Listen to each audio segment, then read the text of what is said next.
For your first question, you have to display the current date. For the second question, you have to display the weekday for current date when your week starts from Monday. For the next question, you have to display the week number for the current date and your week will start from Sunday. For example, if today is December 20th, then we should get the week number as 52. For the fourth question, you have to display the short month name for the current month. For example, if the current date is 31st December 2021, it should show DEC. For the next question, you have to display the day for the current date. For example, 20th December 2021 is a Monday, so it should display Monday. For the next question, we have to calculate the number of working days between two dates. So our project started on 1st January 2021 and it will end on 17th September 2022. We have to calculate how many working days we will have in between these two dates.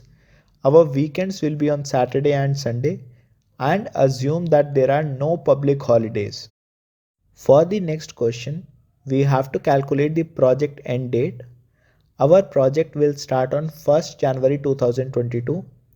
It will take 180 working days to complete. The weekly off is on Sunday and the holidays for the year 2022 are listed here. As a part of our next question, we have to calculate the date which will come after 4 months from today's date.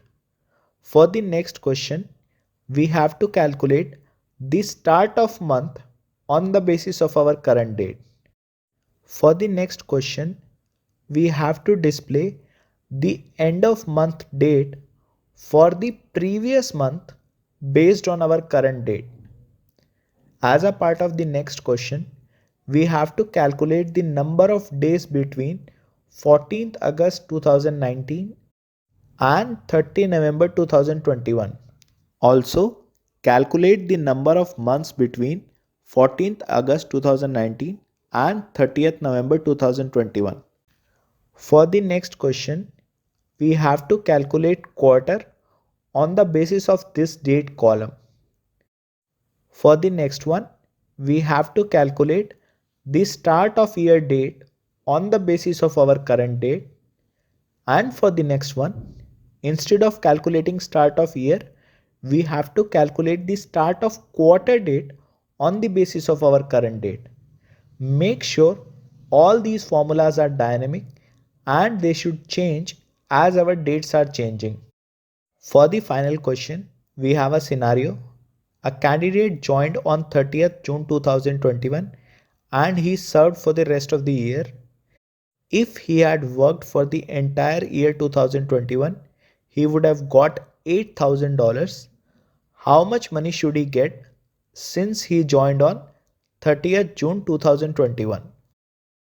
Try to solve these questions on your own and please post your answers in the comments section. We will discuss the answers of these questions in our next video.